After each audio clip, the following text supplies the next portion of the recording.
मेरे प्यारे बच्चों, आज जो है हम पढ़ाने जा रहे हैं तुम्हें प्रकाश का परावर्तन। भौतिक विज्ञान में प्रकाश का परावर्तन कक्षा 10 और 12 दोनों में ये अध्याय पढ़ने को मिलता है। जो कक्षा 10 में है भौतिक विज्ञान में प्रकाश का परावर्तन पहला ही पाठ है और कक्षा 12 के दूसरे भाग का पहला पाठ है। ये प्रकाश के परावर्तन में से सबसे पहले हमें मालूम होना चाहिए कि प्रकाश क्या है। प्रकाश एक प्रकार की वह विकिरण है जो कि हमारी आंखों को संवेदित करता है, जिससे हमें वस्तुएं दिखाई देती हैं। प्रकाश स्वयं दिखाई नहीं देता है, प्रकाश के द्वारा हम वस्तुओं को देखते हैं। प्रकाश के बाद आता है प्रकाश का परावर्तन। प्रकाश का परावर्तन। प्रकाश का परावर्तन क्या है? प्रकाश का परावर्तन का मतलब है, परिभाषा बहुत बढ़िया तरीके से समझाएंगे आपको। जैसे मान लीजिए कोई ये एक चिकना या पॉलिशदार तल है। ये जो हमारा तल है ये चिकना या पॉलिशदार तल है। बेटा कैसा है ये हमारा तल? चिकना या पॉलिशदार? चिकना या पॉलिशदार? पॉलिशदार तल है। और इस चिकने पॉलिशदार तल पर ये यहाँ से मान लीजिए कोई प्रकाश स्रोत है जहाँ से ये प्रकाश किरणें आती हैं और इस तल पर गिरती हैं। गिरने के बाद ये किरणें परावर्तित हो जाती हैं। ये किरणें इधर नहीं निकल पाती हैं और ये इस पे गिरने के बाद परावर्तित होकर ये वापस चली जाती हैं। ये किरणें वापस जाती हैं। ये किरणें किसी प्रकाश स्रोत से आती हैं। तो इन आने वाली किरणों को हम कहते हैं आपतित किरण। आपतित किरण। और बेटा इस किरण को जो परावर्तित होकर वापस लौट रही हैं किरणें, इनको कहते हैं परावर्तित किरण।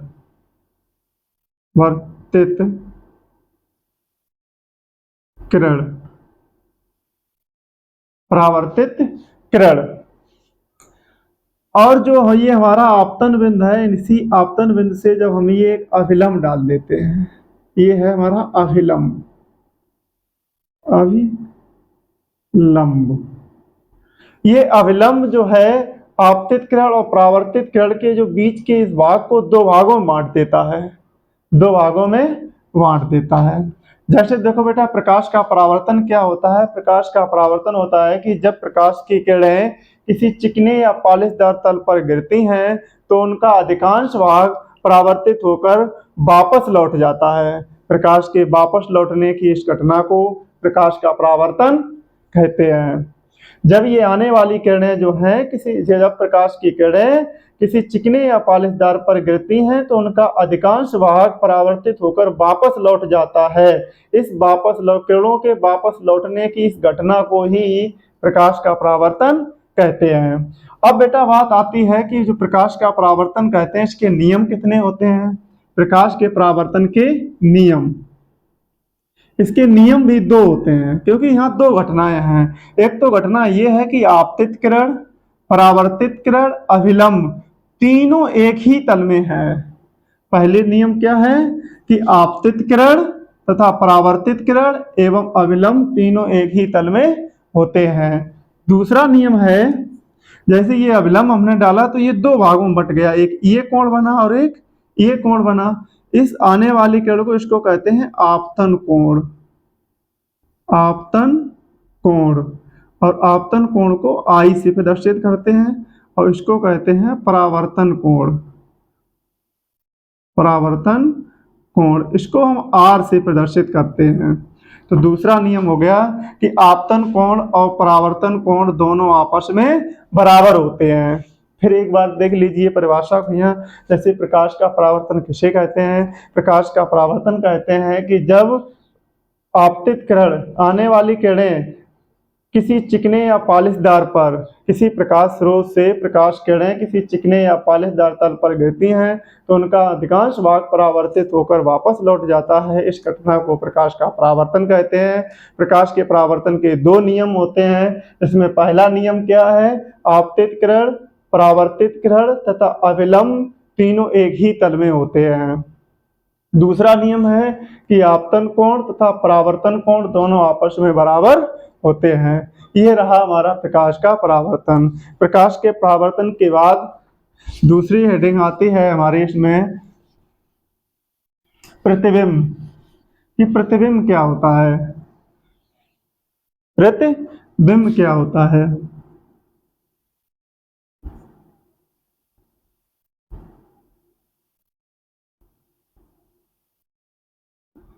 प्रतिबिंब क्या है? प्रतिबिंब कैसे बनता है? प्रतिबिंब कितने प्रकार के होते हैं? तो बेटा देखो, प्रतिबिंब क्या है? प्रतिबिंब है कि जब मान लीजिए जैसे ये एक दर्पण है, क्या है, यानी कि किसी दर्पण में जब हम अपना चेहरा देखते हैं या किसी वस्तु देखते हैं, जो वस्तु हमें दिखाई देती है वही क्या है? प्रतिबिंब। लेकिन उसको वैज्ञानिक रूप में कैसे परिभाषित करेंगे? मान लीजिए जैसे ये कोई एक वस्तु, ये है दर्पण, और इस दर्पण के सामने जो है बेटा ये कोई एक वस्तु रखी है। क्या रखी है? ये वस्तु। और ये वस्तु जब रखी है तो इस वस्तु से ये चलने वाली प्रकाश किरणें इस प्रकार जाती हैं, दर्पण पर गिरने के पश्चात ये परावर्तित होकर ऐसे चली जाती हैं। और एक ये दूसरी किरण जाती है जो कि परावर्तन के पश्चात इस पे गिरती है और वापस लौट आती है। ये आई किरण और इसी प्रकार से ये वापस लौट गई। तो ये जो भाग है ये कहलाता है वस्तु का प्रतिबिंब। यही है हमारा प्रतिबिंब। देखो बेटा, तो प्रतिबिंब किसे कहते हैं? जब प्रकाश की किरणें किसी वस्तु के किसी बिंदु से चलकर परावर्तन के पश्चात किसी दूसरे बिंदु पर जाकर मिलती हैं या दूसरे बिंदु से आती हुई प्रतीत होती हैं, तो इस दूसरे बिंदु को पहले बिंदु का प्रतिबिंब कहते हैं। जब प्रकाश की किरणें किसी बिंदु वस्तु से चलकर परावर्तन के पश्चात किसी दूसरे बिंदु पर जाकर मिलती हैं या दूसरे बिंदु से आती हुई प्रतीत होती हैं, तो इस दूसरे बिंदु को पहले बिंदु का प्रतिबिंब कहते हैं। अब यहाँ बेटा घटनाएं दो हो रही हैं। एक तो ये है कि जो प्रकाश किरणें हैं दूसरे बिंदु पर जाकर मिलती हैं या दूसरे बिंदु से आती हुई प्रतीत होती हैं, तो इसके मतलब जो हमारा प्रतिबिंब होता है वो दो प्रकार का होता है। जो प्रतिबिंब के हमारे प्रकार हैं, प्रतिबिंब के प्रकार होते हैं दो। पहला प्रतिबिंब है वास्तविक प्रतिबिंब। वास्तविक वास्तविक प्रतिबिंब। वास्तविक प्रतिबिंब। वास्तविक प्रतिबिंब क्या होता है? वास्तविक प्रतिबिंब जो है वह प्रतिबिंब होता है कि जब प्रकाश की किरणें किसी बिंदु वस्तु से चलकर परावर्तन के पश्चात किसी दूसरे बिंदु पर जाकर वास्तव में मिलती हैं, तो दूसरा बिंदु पहले बिंदु का वास्तविक प्रतिबिंब कहलाता है। जब प्रकाश की किरणें किसी बिंदु वस्तु से चलकर परावर्तन के पश्चात किसी दूसरे बिंदु पर जाकर वास्तव में मिलती हैं, तो दूसरा बिंदु पहले बिंदु का वास्तविक प्रतिबिंब कहलाता है। दूसरा है ये आभासीय प्रतिबिंब। आभासी प्रतिबिंब।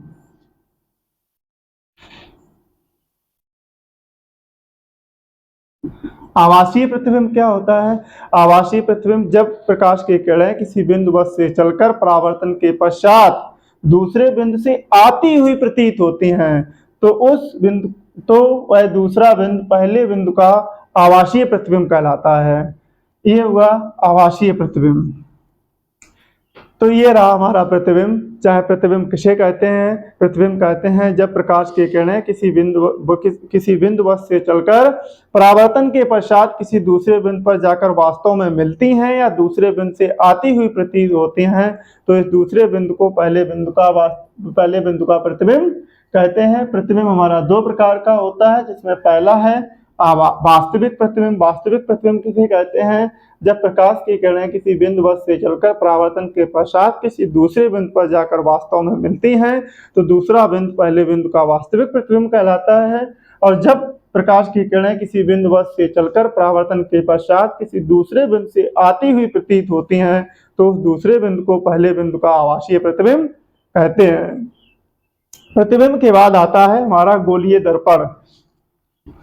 गोलीय दर्पण किसे कहते हैं? गोलीय दर्पण क्या है? गोलीय दर्पण कितने प्रकार के होते हैं? गोलीय दर्पण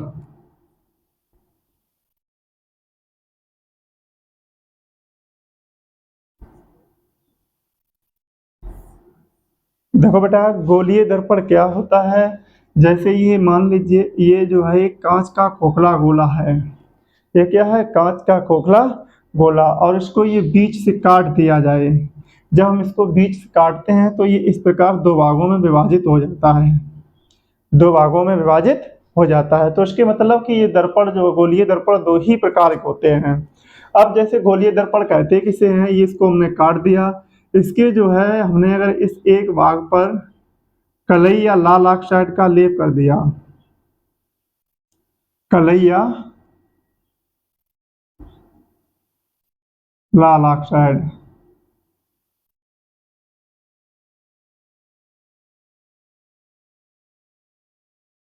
लाल ऑक्साइड। बेटा, गोलीय दर्पण क्या होते हैं? गोलीय दर्पण किसी खोखले कांच का वह गोला होता है जिसके एक तल पर कलई या लाल ऑक्साइड का लेप किया जाता है, तो दूसरा तल परावर्तक तल बन जाता है। ये वाला जो तल है हमारा, ये बन गया परावर्तक तल।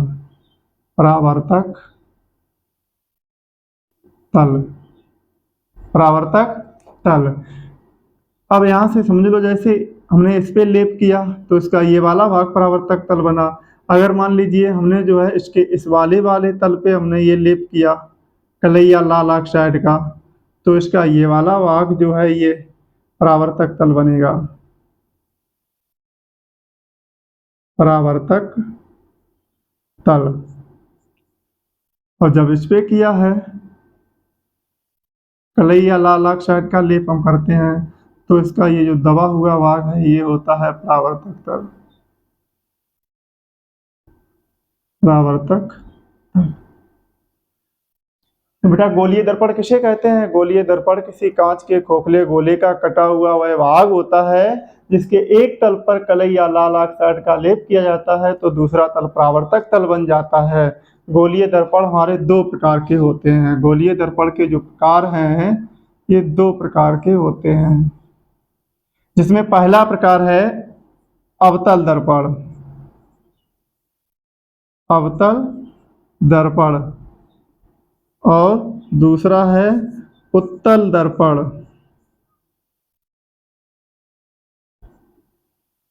उत्तल दर्पण। तो देखो बेटा, अवतल दर्पण क्या होता है? अवतल दर्पण जो है हमारा वह दर्पण होता है, जैसे ये जो चित्र बना हुआ है सामने, ये है हमारा अवतल दर्पण, और ये है उत्तल दर्पण। अवतल दर्पण किसे कहते हैं? अवतल दर्पण वह दर्पण है जिसका परावर्तक तल दबे हुए भाग में होता है। वह दर्पण जिसका परावर्तक तल दबे हुए भाग में होता है अवतल दर्पण कहलाता है। उत्तल दर्पण किसे कहते हैं? वह दर्पण जिसका परावर्तक तल उभरे हुए तल में होता है उसे हम उत्तल दर्पण कहते हैं। अगर परावर्तक तल दबे हुए तल में है तो अवतल दर्पण, यदि परावर्तक तल उभरे हुए तल में है तो उसको उत्तल दर्पण कहते हैं। अब इस दर्पण से संबंधित मुख्य अन्य परिभाषाएं इस प्रकार हैं। जैसे हमसे पूछा जाए वक्रता केंद्र क्या होता है? वक्रता केंद्र मतलब है, जैसे ये जो हमने खोखला गोला खींचा है तो इसका एक केंद्र अवश्य होगा। ये तो ये जो केंद्र क्या है? वक्रता केंद्र क्या है? गोले का वह केंद्र जिसका कि एक दर्पण भाग होता है वक्रता केंद्र कहलाता है। इसी प्रकार हमसे पूछी जाए वक्रता त्रिज्या क्या होती है? गोले की वह त्रिज्या जिसका कि दर्पण एक भाग होता है दर्पण की त्रिज्या कहलाती है। दर्पण की त्रिज्या के बाद बात आती है दर्पण का ध्रुव। दर्पण का ध्रुव। दर्पण का ध्रुव किसे कहते हैं? यानी कि जो परावर्तक तल होता है, परावर्तक तल के मध्य बिंदु, परावर्तक तल के मध्य बिंदु को दर्पण का ध्रुव कहते हैं। जैसे इसका ये मध्य बिंदु है, इसको P से प्रदर्शित करते हैं। दर्पण के मध्य बिंदु को दर्पण का ध्रुव कहते हैं। ध्रुव के बाद आता है मुख्य अक्ष। मुख्य अक्ष। दर्पण का मुख्य अक्ष किसे कहते हैं? बेटा, मुख्य अक्ष क्या होता है? मुख्य अक्ष होता है दर्पण के केंद्र से दर्पण के ध्रुव को मिलाने वाली रेखा, दर्पण के केंद्र से दर्पण के ध्रुव को मिलाने वाली रेखा मुख्य अक्ष कहलाती है। उसके बाद आता है द्वारक। दर्पण का द्वारक किसे कहते हैं? दर्पण का द्वारक, ये जो कटे हुए भाग हैं ये M1 और M2, ये M1 और M2 ये कहलाते हैं दर्पण का द्वारक। यानी कि जो व्यास हमारा होता है वो कौन कहलाता है? दर्पण का द्वारक कहलाता है, दर्पण का द्वारक कहलाता है। इस प्रकार जो है ये हमारा गोलीय दर्पण हुआ। गोलीय दर्पण किसे कहते हैं? गोलीय दर्पण किसी खोखले कांच के गोले का वह भाग होता है जिसके एक तल पर कलई या लाल ऑक्साइड का लेप किया जाता है, तो वह गोलीय दर्पण कहलाता। लाल ऑक्साइड का लेप किया जाता है, दूसरा तल परावर्तक तल बन जाता है, तो वह गोलीय दर्पण कहलाता है। गोलीय दर्पण दो प्रकार के होते हैं, नंबर 1 अवतल दर्पण, नंबर 2 उत्तल दर्पण। अवतल दर्पण किसे कहते हैं? चित्रानुसार वह दर्पण जिसका परावर्तक तल दबे हुए तल में होता है अवतल दर्पण कहलाता है। वह दर्पण जिसका परावर्तक तल उभरे हुए तल में होता है उत्तल दर्पण कहलाते हैं। दर्पण से संबंधित और मुख्य परिभाषाएं जैसे वक्रता केंद्र। वक्रता केंद्र क्या है? गोले का वह केंद्र जिसका कि एक दर्पण भाग होता है वक्रता केंद्र कहते हैं। वक्रता त्रिज्या, गोले की वह त्रिज्या जिसका कि दर्पण एक भाग होता है वक्रता त्रिज्या कहलाते हैं। ध्रुव, दर्पण के परावर्तक तल के मध्य बिंदु को दर्पण का ध्रुव कहते हैं।